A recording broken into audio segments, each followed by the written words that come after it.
every single day, you wake up, reach for your phone. Scroll through a feed built by engineers who studied addiction.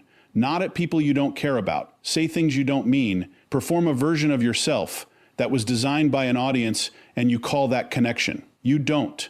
Your brain does.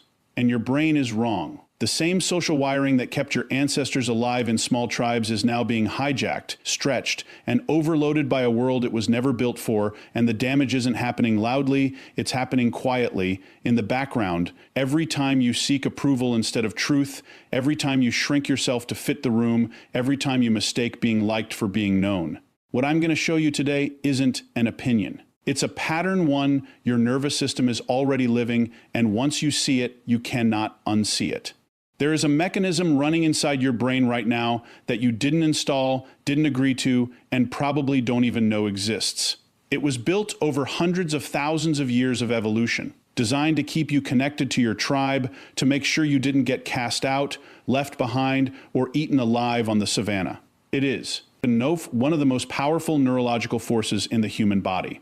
And in the modern world, it is destroying you slowly, quietly, and with your full cooperation. Here is what is actually happening inside your skull. Every time someone approves of you, likes your post, laughs at your joke, nods when you speak, compliments your work, your brain releases dopamine. Not a little. A measurable, trackable, chemically identical hit to the same reward circuit that fires when someone takes cocaine. Your brain doesn't know the difference between genuine human connection and a stranger double-tapping a photo. It registers both as survival. It registers both as you are safe, you belong, you matter. And because the brain is an efficiency machine, it starts building a roadmap. It starts learning that certain behaviors produce that chemical reward. Perform, post, speak in a way that gets agreement, dress in a way that gets attention. Be the version of yourself that gets the most dopamine back. Do it again. Do it faster. What most people never stop to examine is what gets quietly deleted in that process. Because the approval loop doesn't just teach you what to do. It teaches you what to stop doing. It teaches you to stop saying the things that make people uncomfortable, even when those things are true. It teaches you to stop having opinions that don't have an audience. It teaches you to stop sitting with your own thoughts long enough to find out what you actually believe. Because silence doesn't pay dopamine dividends. The loop is not just rewarding performance, it is punishing authenticity. Every time you said something real and the room went cold, your brain logged it. Every time you softened your words to keep the peace and felt the tension drop, your brain logged that too. Over time, without a single conscious decision, you began editing yourself not for accuracy, not for integrity, but for approval rate. This is not a metaphor. This is measurable neuroscience. Studies on social rejection show that the brain processes social pain in the same regions it processes physical pain. Being left out, ignored, or criticized registers in your nervous system the way a burn registers on your skin. Which means the opposite is also true. Being accepted, validated, and praised registers as relief from pain. You are not chasing approval because you are weak or shallow or vain. You are chasing it because your brain has classified it as a survival resource. The problem is that your brain developed this system in a world where your social circle was small, stable, and real. A world where the people whose approval you needed actually knew you, lived beside you, depended on you. Today, you are running that same ancient system through an environment it was never designed to handle. You are exposing a mechanism built for a village to the scale of the entire internet. And the feedback loop that was once a tool for genuine belonging has become a machine that runs on performance, comparison, and the constant low-grade anxiety of wondering how you are being perceived. The most dangerous part of the approval loop is not what it does to your behavior on the outside. It is what it does to your sense of self on the inside. When your brain spends years optimizing for external validation, it gradually loses its ability to generate internal validation. You stop trusting your own judgment because you have outsourced judgment to the crowd for so long that your own signal has gone quiet. You stop knowing what you actually want because your wanting has been shaped and reshaped so much, many times by what other people rewarded, that the original version of your desire is buried under layers of performance. You become, in the most precise psychological sense, dependent, not on a substance, not on a person, but on the neurological hit of being seen, approved, and accepted by people who, in most cases, are running the exact same loop themselves, just as lost, just as hungry, just as desperate for a hit of the same drug. There is a number that anthropologists and evolutionary psychologists keep coming back to, a number that appears consistently across ancient human settlements, across historical village sizes, across the social structures of indigenous communities that have existed for thousands of years largely unchanged. That number is approximately 150.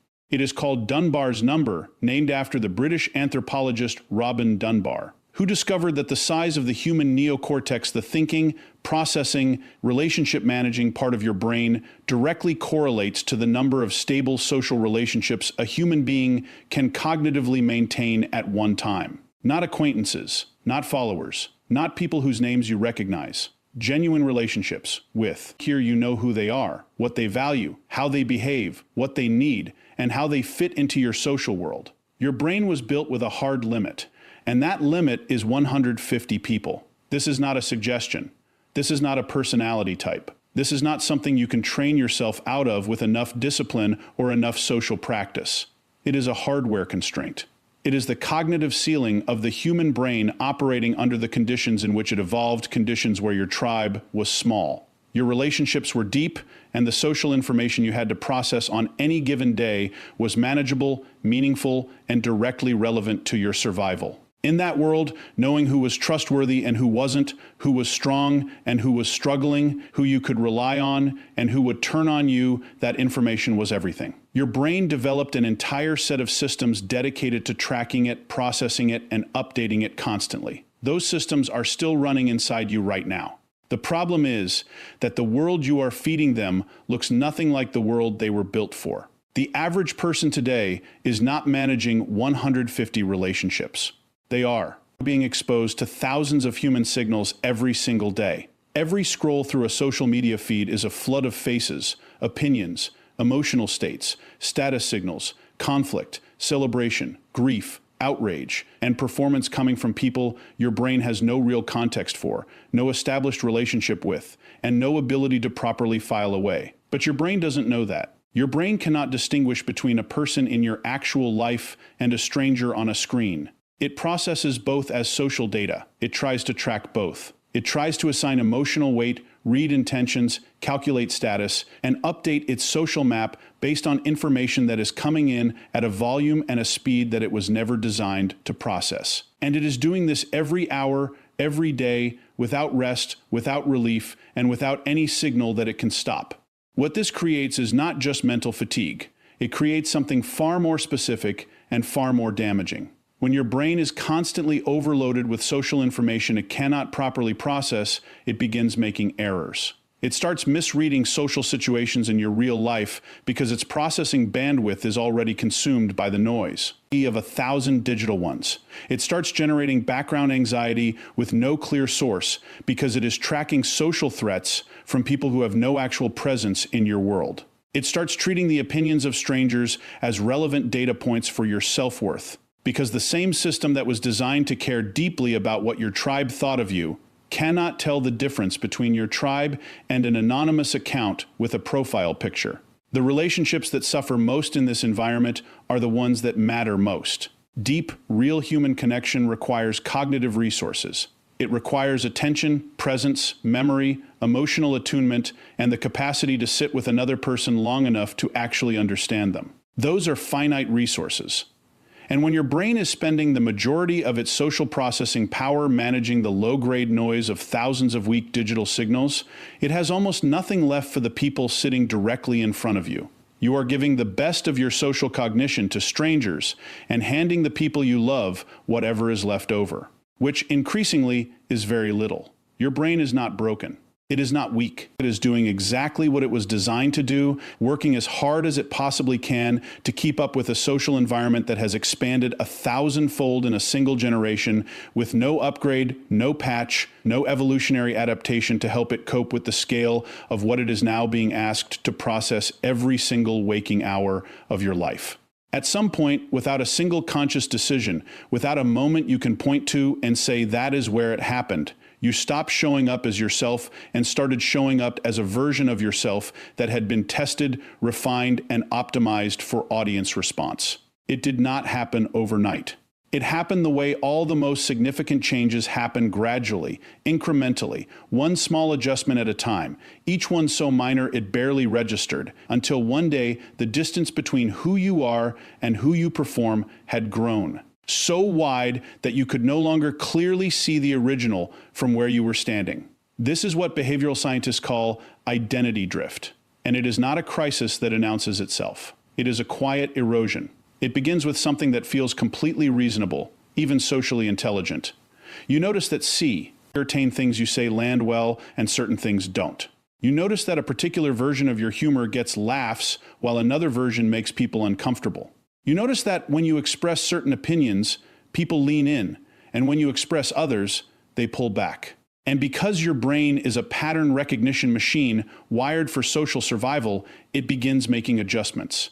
Not consciously, not deliberately, automatically. The way your body adjusts your balance when the ground shifts beneath you. Small corrections, constant corrections, all designed to keep you socially stable, socially accepted, socially safe. The issue is not that you are adapting. Adaptation is human. The issue is what you are adapting to. You are not adapting to reality. You are not adapting to truth. You are adapting to audience. You are calibrating yourself not against your own values, your own observations, your own internal sense of what is real and right and worth saying, but against the shifting, inconsistent, often contradictory feedback of people who are themselves performing, who are themselves adapted versions of someone they once were, who are themselves so far from their own origin. Original signal that they can no longer tell you what they actually think either. You are optimizing yourself for an audience that doesn't exist in its authentic form. You are becoming a reflection of reflections. What makes this particularly insidious is that the performance identity doesn't feel like performance from the inside. That is the most important thing to understand about this process. It doesn't feel fake. It feels normal. It feels like just how you are. The opinions you've softened feel like considered views. The edges you've filed down feel like maturity. The parts of yourself you've hidden because they didn't get approval feel like things you simply grew out of. The performance becomes so practiced, so consistent, so deeply habituated that your brain begins to treat it as identity. You forget that you made edits. You forget what the original draft looked like. You forget that there was ever a version of you that existed before the audience started shaping it. Chase Hughes, in his work on behavioral influence, identified something critical about identity, that it is the single most powerful force in human decision-making and human behavior. What you believe yourself to. Dictates everything you do, everything you tolerate, everything you pursue, and everything you abandon. Which means that if your identity has been built not from the inside out, but from the outside in, if it has been constructed from social feedback rather than internal truth, then every decision you make, every relationship you enter, every goal you set is being driven by a self that was designed by other people's comfort levels. You are living a life authored by audience consensus. The tragedy of the performance identity is not that it makes you unlikable. It often does the opposite. It makes you very likable. It makes you easy to be around, easy to agree with, socially frictionless. People enjoy the performance. They respond well to it. They reward it consistently. And that reward keeps you locked inside it. Because the moment you begin to show something real, something unedited, something that hasn't been pre-tested for audience approval, you feel the vulnerability of it in a way that is almost physically uncomfortable. Authenticity starts to feel dangerous. Transparency starts to feel like exposure. Being known starts to feel more threatening than being liked. And so you stay in the performance. You stay in the version. You stay in the character that was built by accumulated social pressure until you have spent many years playing the role that you have genuinely lost track of who was supposed to be playing it. There is a particular kind of thinking that only happens in silence. Not the silence of an empty room, not simply the absence of sound, but the deeper silence that comes when your mind is no longer being pulled in 17 directions at once, when there is no incoming signal demanding to be processed, no notification waiting to be checked, no conversation requiring a response, no social feed generating the next piece of content before you have even finished processing the last one. It is in that specific quality of silence that your brain does its most important work.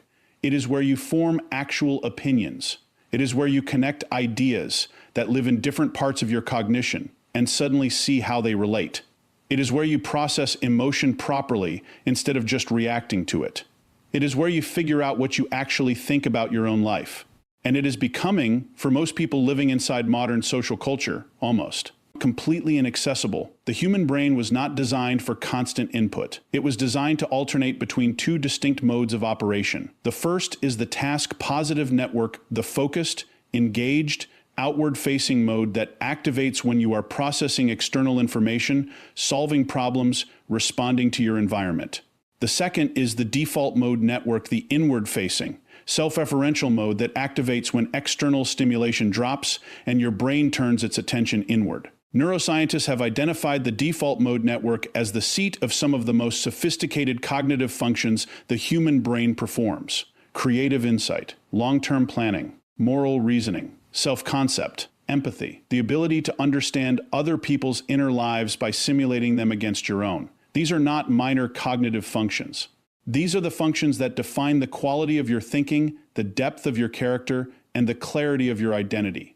And they require one specific condition to operate properly. They require your brain to be unoccupied. What constant social noise does at a neurological level is systematically prevent your default mode network from ever fully engaging. Every time you reach for your phone in a moment of quiet, every time you fill a silence with a podcast, every time you open a conversation not because you have something meaningful to say, but because sitting alone with your thoughts has become uncomfortable, you are interrupting the single most restorative and cognitively productive process your brain knows how to run. You are not relaxing. You are not connecting. You are not even entertaining yourself in any meaningful sense.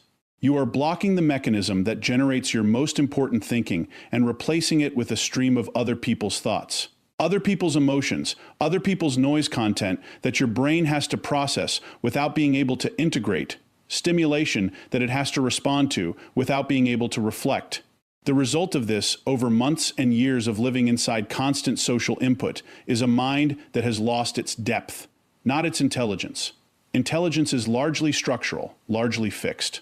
What atrophies is something different. It is the capacity for sustained, original, self-generated thought. It is the ability to sit with a single idea long enough, to actually understand it rather than skim its surface and move on.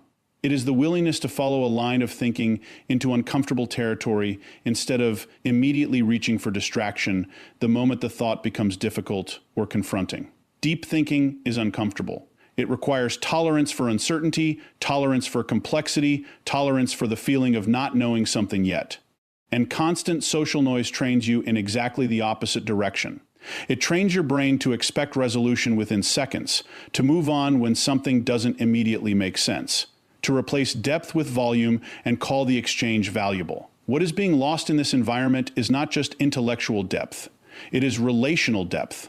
Because the same cognitive capacity that allows you to sit with a complex idea and truly understand it is the same capacity that allows you to sit with another human being and truly know them. Real intimacy, real connection, real understanding of another person is not produced by the volume of interaction you have with them. It is produced by the quality of attention you bring to them. And attention is not something you can manufacture on demand. ND. It is something your brain generates naturally when it has not been depleted, fragmented, and scattered across 1,000 low-value social inputs before the conversation even begins. You cannot give someone your full presence when your mind has been trained by constant noise to be permanently elsewhere, permanently half-engaged, permanently waiting for the next piece of incoming information to process instead of going deeper into the one that is already right in front of you. There is a cost that nobody talks about because almost nobody is aware they are paying it. It does not show up on any ledger. It does not announce itself in any single moment. It is not dramatic enough to trigger alarm, not painful enough in any one instance to force a reckoning. It is paid in installments so small, so routine, so woven into the fabric of ordinary social interaction that most people spend their entire lives making the payments without ever once stopping to calculate what they have spent in total. It is the cost of shrinking, the cost of editing, the cost of swallowing what is true and replacing it with what is safe. It is the cost of conformity, and it is being collected from you every single day in every social environment you walk into by a system so normalized that questioning it feels almost absurd. Conformity is not weakness.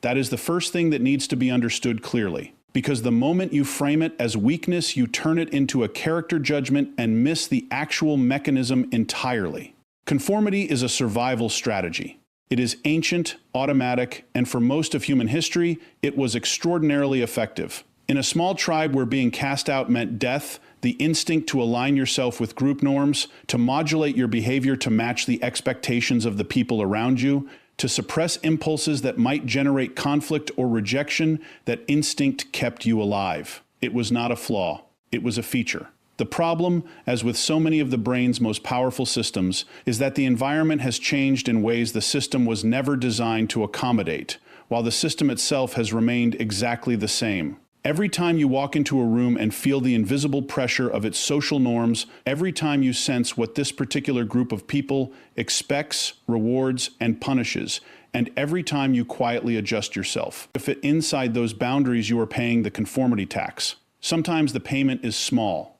You laugh at something you don't find funny. You agree with a statement you're not sure you believe. You stay quiet when something is said that deserves a response. Sometimes the payment is larger. You abandon a position you know is correct because the room pushes back and holding your ground feels more costly than releasing it. You pursue a path that was never yours because the social environment you grew up inside rewarded it and made the alternatives feel illegitimate.